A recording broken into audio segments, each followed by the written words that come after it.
Hi everyone, welcome back from winter break. I hope you guys all had a good time. I look forward to seeing you guys, but I'm sorry I'm not there today.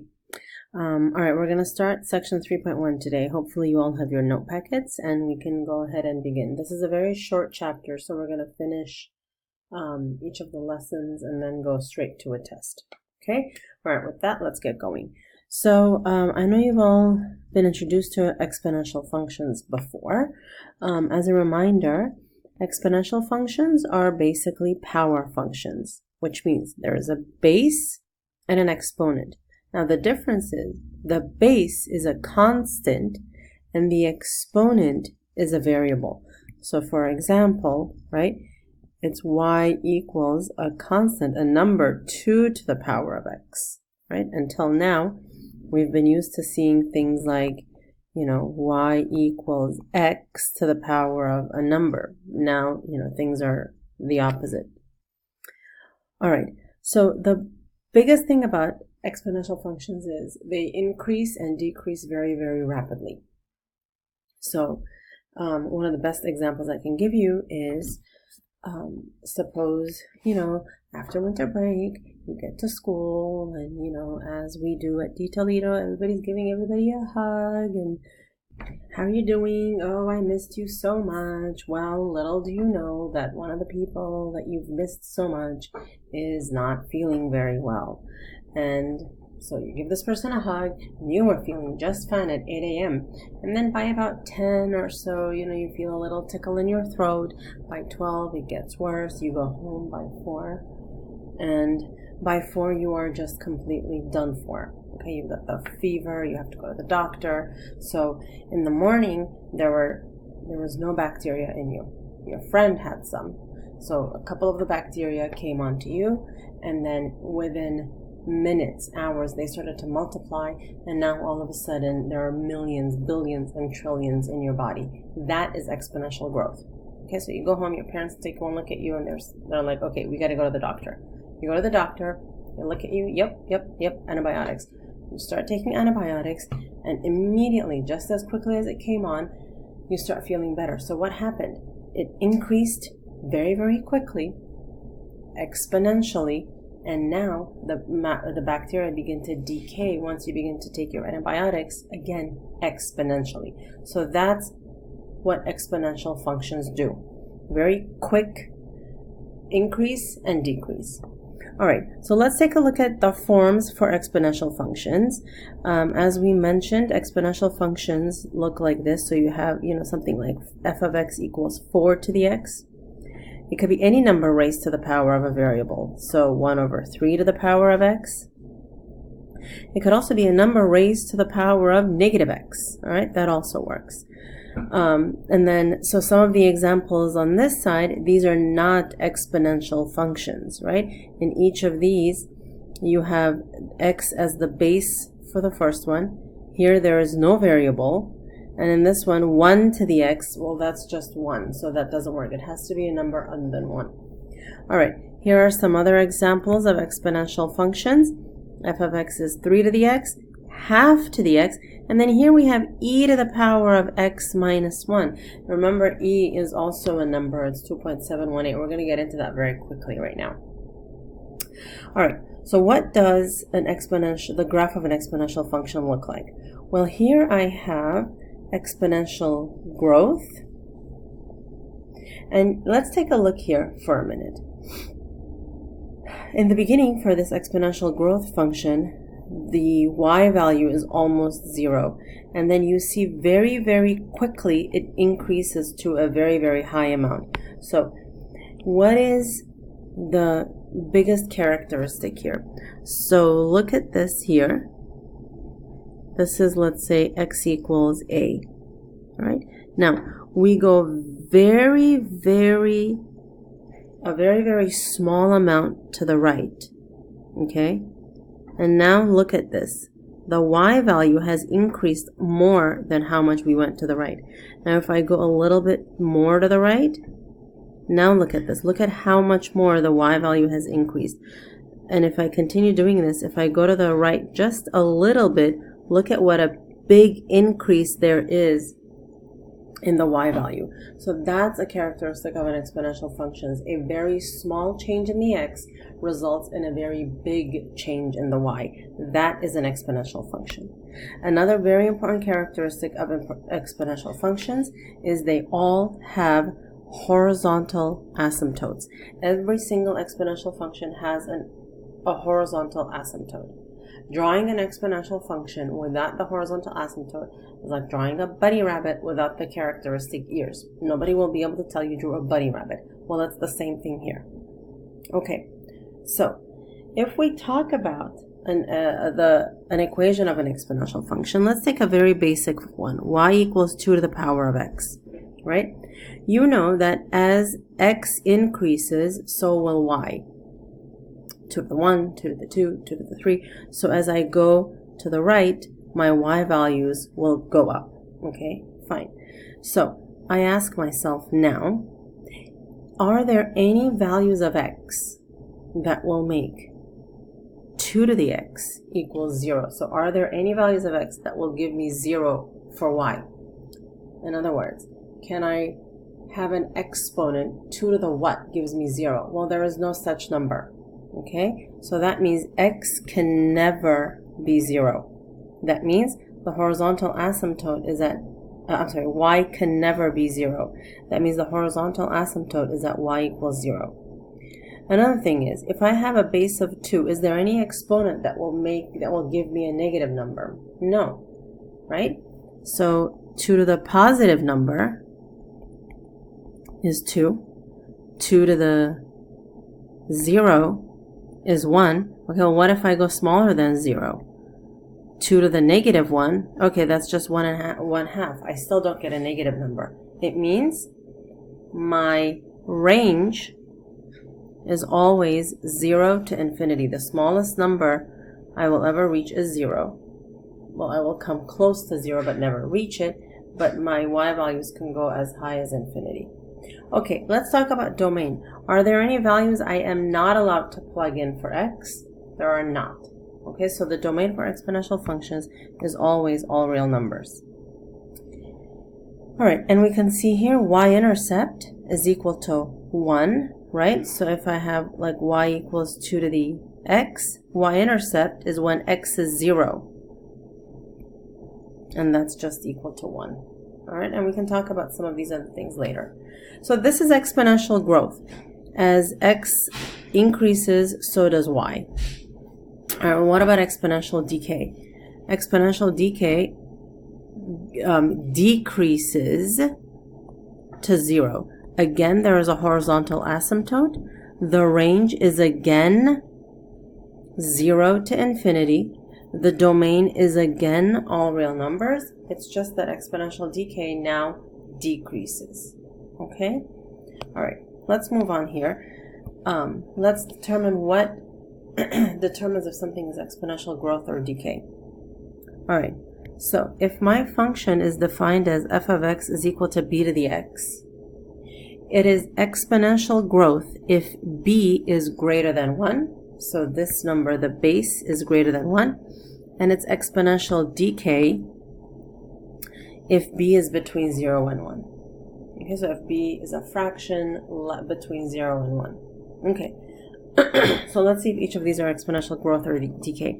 You always look at the number that is being raised to the exponent. In this case, it's 2. That's greater than 1, so that's growth. Here I have 0.5 to the x. 0.5 is less than 1, so this is decay. 1/3 to the x, this is less than 1, so this is decay. And now here I have 1/4 to the negative x, and to the untrained eye, this might look like decay, but we look a little bit closer, and look, there is a negative x here. Well, how do you get rid of the negative exponent? You make this into its reciprocal. So this will be 4 to the power of positive x, and now all of a sudden, this is not decay, it's growth. All right? Okay, so let's move on and graph one. We're going to start off where with the most basic 2 to the x.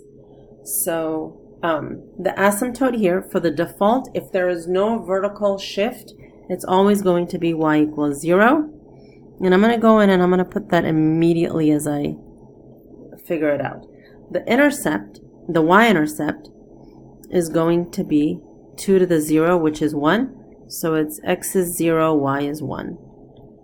Okay, now to graph exponential functions, I always like to pick points. That's the best way to do it, I think.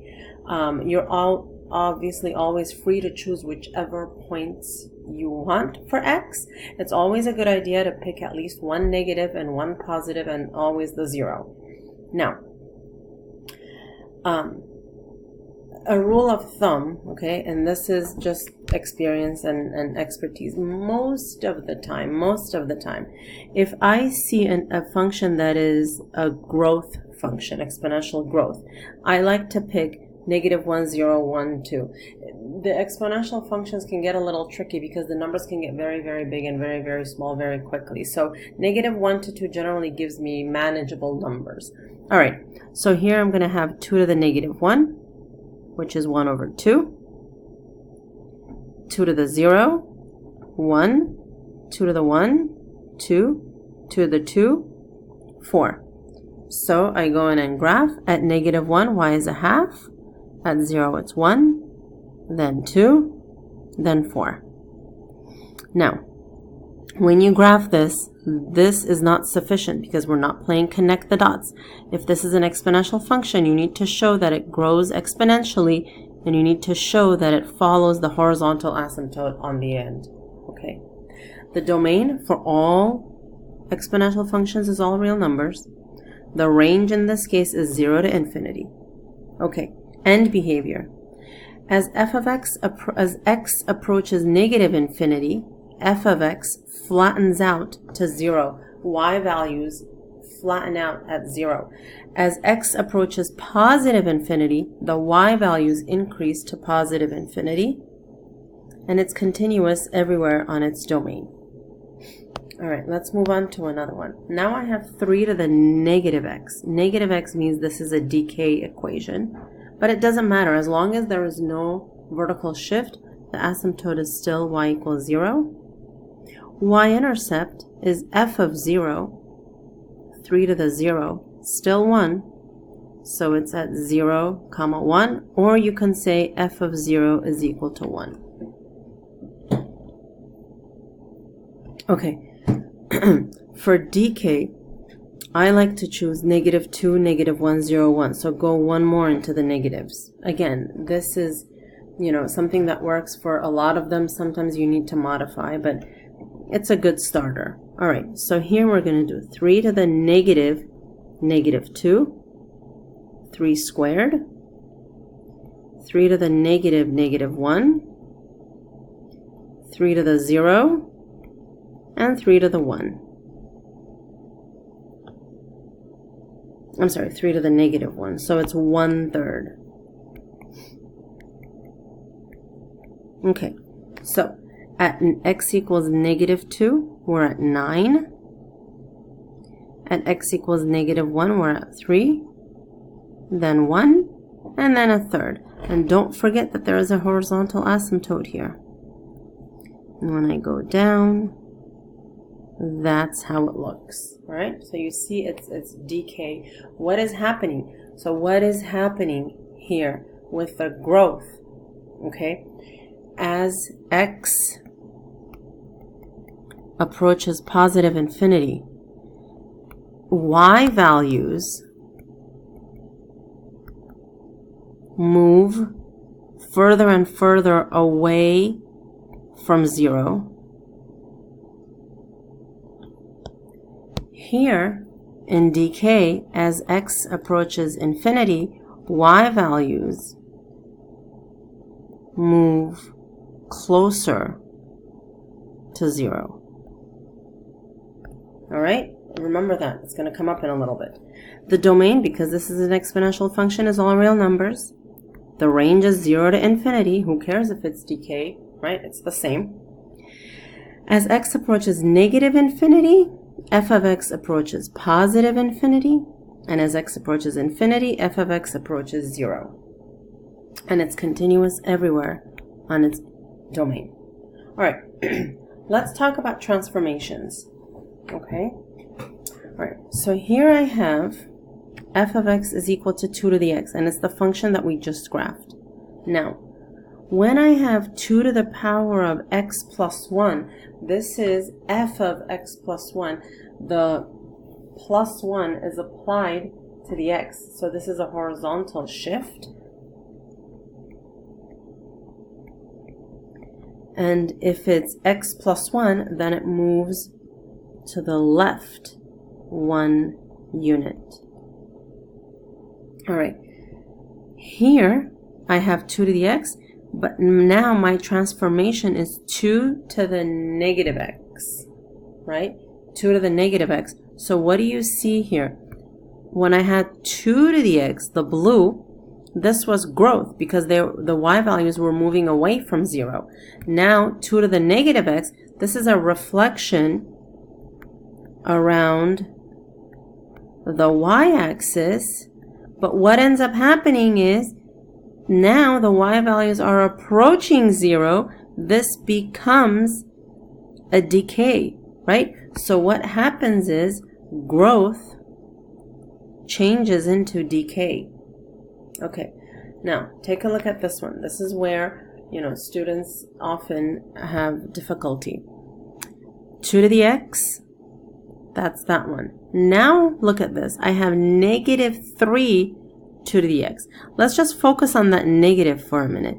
The negative is a reflection around the x-axis, right? Okay, so it's a reflection around the x-axis. So now, is that red growth or decay? Well, remember how I said when it was growth, it moves away from the x-axis? Right? It moves away from y equals 0. The y values move away from 0. Well, look, here the y values are moving away from 0, so the red one is also growth. Well, can we come up with a physical example? Honestly, over the years, the best example I've come up with is a country's deficit, right? So suppose, years and years ago, a certain country owed $1 million. So their deficit was $1 million. They were in the red $1 million. So they were in the negatives by $1 million. And then stuff happened. Economy went back. They went to war. I don't know what. And then now they owed $5 billion. And then they owed $1 trillion. So what is happening is the debt is increasing, right? So that is exponential growth as well. Okay, so just remember it as moving to the x-axis towards y equals 0 or away from y equals 0. Okay, so we talked about exponential functions. We said they have bases of a constant, 2 to the x, 3 to the x, 1/2 to the x. Well, what about the natural base? Most real-world applications, which involve exponential functions, have a number e as their base. Okay, now where does this number e come from?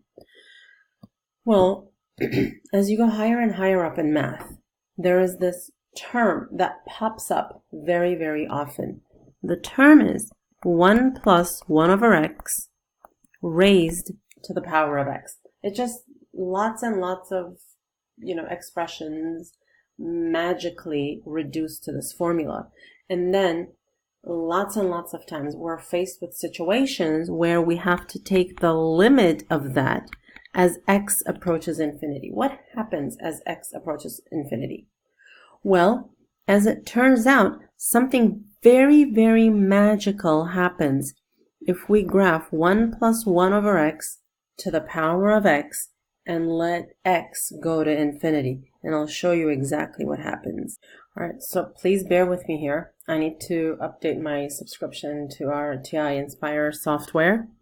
So I'm back to my trustworthy old companion, TI-84. Okay, don't laugh. This is it.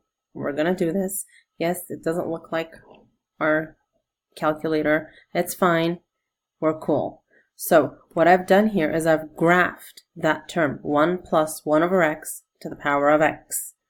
Okay, it's this thing here that I've graphed, 1 plus 1 over x to the power of x.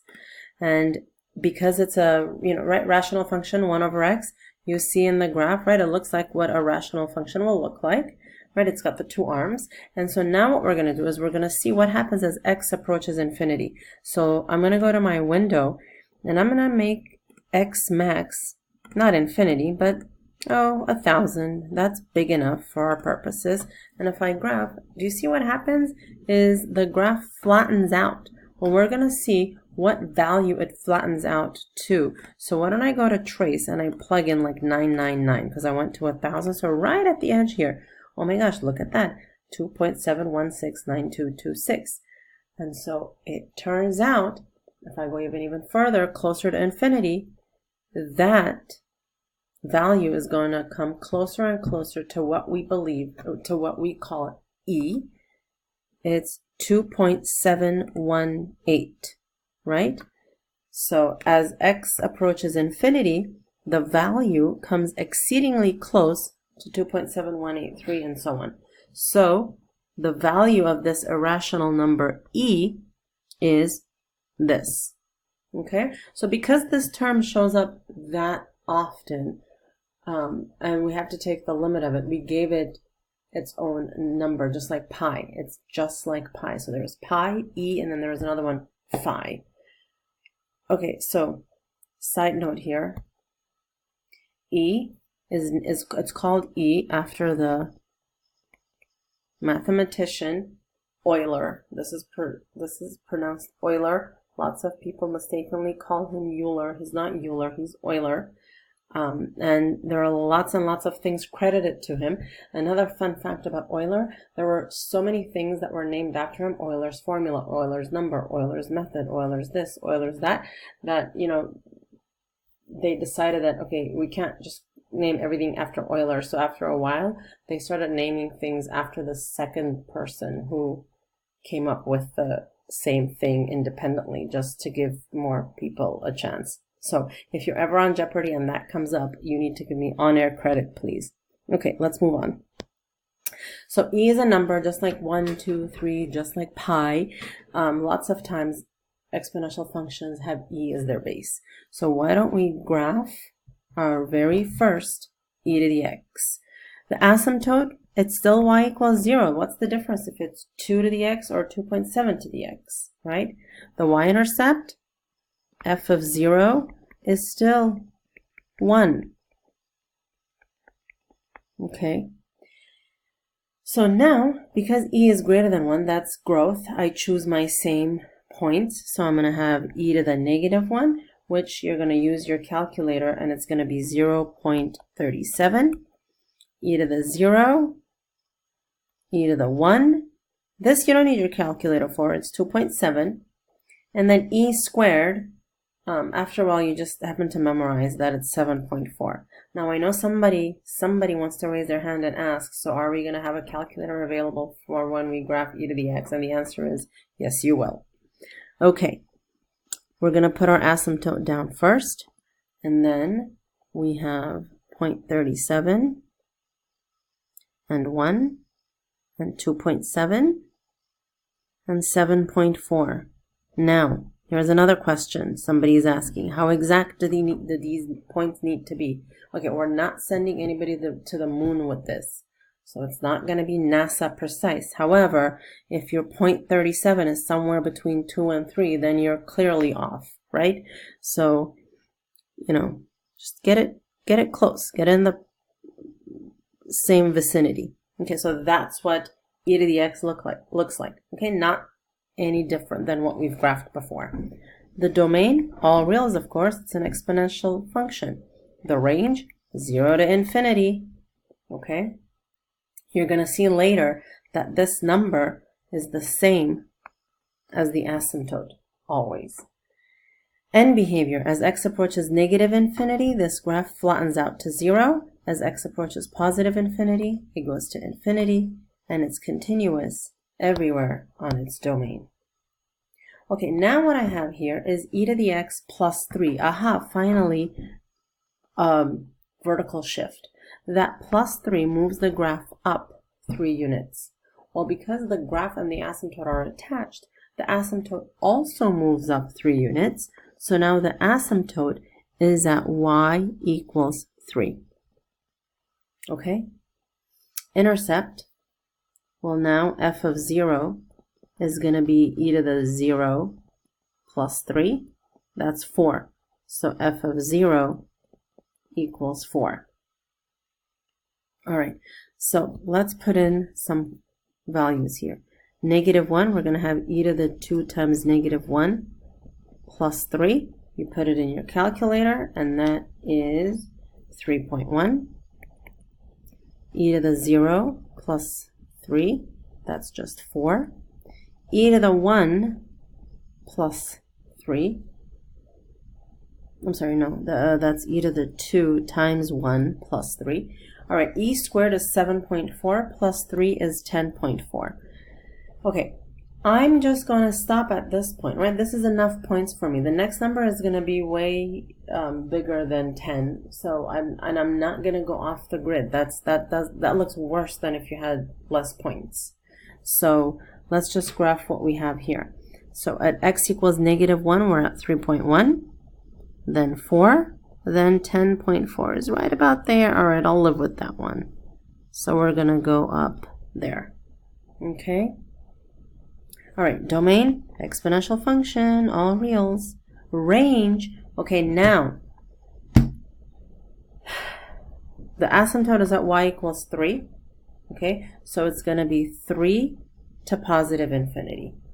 Okay, now, here's another way to figure this out, right? The asymptote is 3, so it's got to, you know, it's got to be at 3. The one of the points of the range has got to be 3. Now, how do you know if the graph is going to sit above the asymptote or below the asymptote? For that, you go to the function.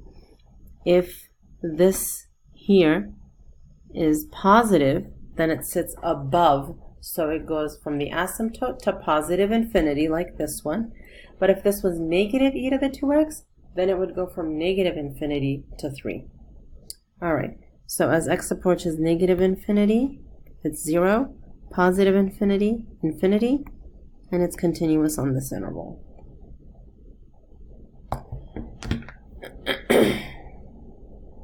All right, so exponential growth and decay.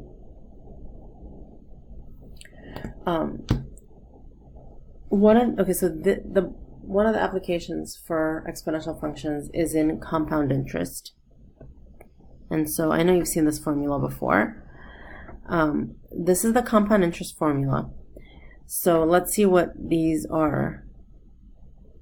stand for. So if you go to the bank and if you open an account with some money, right, and if you get interest on that money every month or, you know, every period, how much money are you going to get at the end of so many years, right? That's what we're looking at. So these apply specifically to bank accounts and interest rates and compound interest.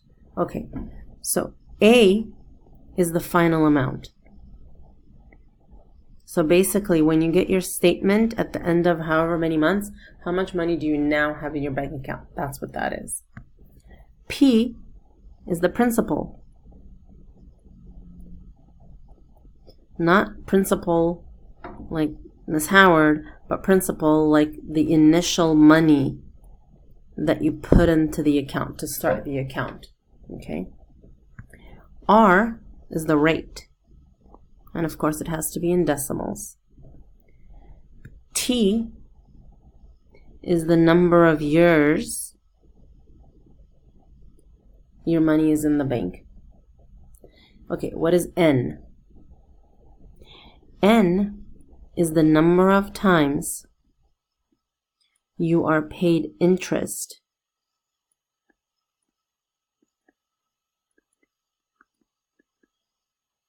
per year. So depending on what type of an account it is, right? Some accounts will say, okay, we're going to calculate and pay you interest every month. So that's 12 times a year, right? So if it's monthly, if you're getting paid monthly, then N is equal to 12. Some accounts say, you know what, no, we're not going to pay you every month. I'm sorry, we're going to pay you quarterly. Well, how many quarters are in a year? 4. So n is 4. Some say, hey, come on down. We're going to pay you interest daily. Well, in this case, n is 365. Okay, how many times a year? All right, so let's look at this one. Mrs. Drew invested $2,000 into an educational account for her daughter when she was an infant, presumably when the daughter was an infant, not the mother. Okay, the account has a 5% interest rate, so that's our rate, 0.05. She invests $2,000, that's the principal. If she does not make any other deposits or withdrawals, what will be the account balance after 18 years? That's your time. If the interest is compounded quarterly, n is equal to 4. Okay, so our formula is A equals P 1 plus R over N, NT. So this is 2,000. 1 plus 0.05, 4 to the power of 4 times 18. So A is $4,891.84. Okay, so at the end of 18 years, she's more than doubled her money. Okay. Continuous compound interest formula. Okay, here's the magic word, continuous compound interest formula. This is the formula if interest is paid not quarterly, not daily, but continuously. So what if the bank says, hey, you know what? I'm not going to pay you daily. Somebody is going to our computer is going to generate or calculate and pay you interest every single nanosecond of every single second of every single minute of the year, right? Well, how many nanoseconds are there in a year? Infinite. So then what happens? That formula now, right? Remember how n was the number of times that you get paid? Well, if you're getting paid an infinite number of times in a year, well, then what's happening?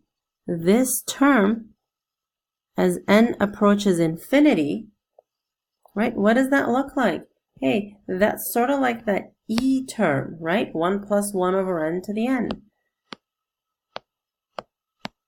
1 plus something over n to the n. It doesn't matter that there's an r there, okay? 1 plus something over n to the n. As n approaches infinity, what is that gonna approach? E, right? So then what happens if that becomes e? Then my formula gets transformed to P, E, and then we still have the rate and the T. So look at that. Okay, that's P e to the RT, and it comes directly from letting n approach infinity. So now Mrs. Drew shops around and she's like, okay, that's not enough money for me. I'm going to get an account that pays me interest continuously. And she thinks she is going to make a lot of money here. Well, let's see. So A is equal to PE to the RT. So let's see what this is saying. Mrs. Drew found an account that will pay 5% interest compounded continuously on her $2,000 investment. When will her investment triple? So remember, her initial was $2,000. The rate is 0.05. We want the investment to triple, so we want the final value to be 3 times what it was before. We want it to be 6,000. And what is the time in which that's going to happen? So now we need the time. Okay, so this is a different type of problem. So 6,000 equals 2,000 e to the 0.05 t. Okay, cancel some zeros. We have 6 equals 2 e to the 0.05 t. And if I divide by 2 on both sides, whoops, what happened there? And if I divide by 2 on both sides, then I have 3 equals e to the 0.05 t. And here we're going to rely on some Algebra 2 skills. So we're going to take the ln of both sides. So now I have ln of 3 is equal to, and you remember ln and e make each other go away, right? I will go back into this in the next few lessons, but I know you remember this from Algebra 2. So this is 0.05t. Divide by 0.05. Divide by 0.05. So finally, t is equal to ln of 3 over 0.05. And again, you're going to plug this into your calculator. And this is roughly 22.70 years. Okay, so it's going to take 22 years for it to double. Okay, in addition to investments, populations of people, animals, bacteria, or radioactive decay all also follow exponential growth. So here are the original formulas for exponential growth, which have been modified for bank accounts and interests and things like that. So when you are dealing with exponential growth or decay, we have two formulas. One is n equals n naught 1 plus r to the power of t. Now, I have to say, this is one of the only books that uses n's. In every other book and in calculus, it's always y equals y naught 1 plus r to the power of t. This is for annual growth or decay. Annual growth or decay. All right? And now, if we're talking about a growth, then this is positive. R is greater than 0. If it's decay, then it's 1 minus r. So r is a negative. If it's continuous exponential growth or decay, then it's n equals n naught e to the kt. And again, it's always with the y's. Y equals y naught e to the kt. In fact, I'm going to use the y's, the formula with the y's, and I just left the n's in there so that it's consistent with the book. Again, for growth, k is positive. Decay, k is negative.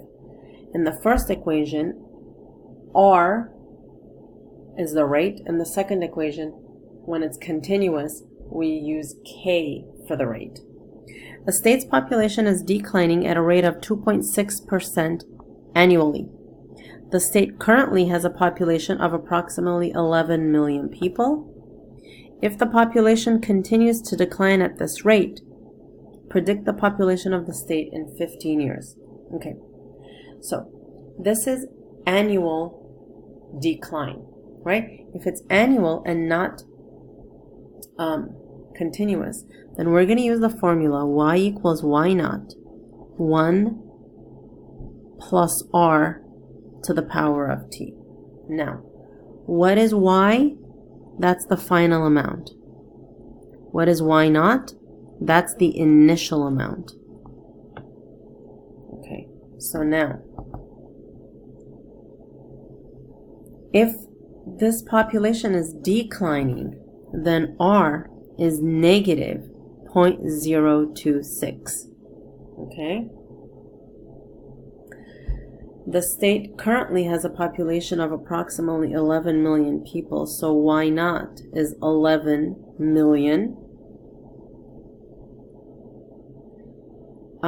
We need to predict the population in 15 years. So our t is 15 and we need y. So y equals y naught 11. We're not going to put the million, we'll tack it on later. 1 plus r, so 1 minus 0.026 minus, because it's a negative rate, to the power of t, 15. And now this is going to be, when you plug it in your calculator, 7.4. Okay, so what? Are there 7.4 people left? No, it's 7.4 million. All right, and that does it for section 1. You may now begin your homework. It's this, and it'll be due during your next class. All right? Bye, guys. See you next time.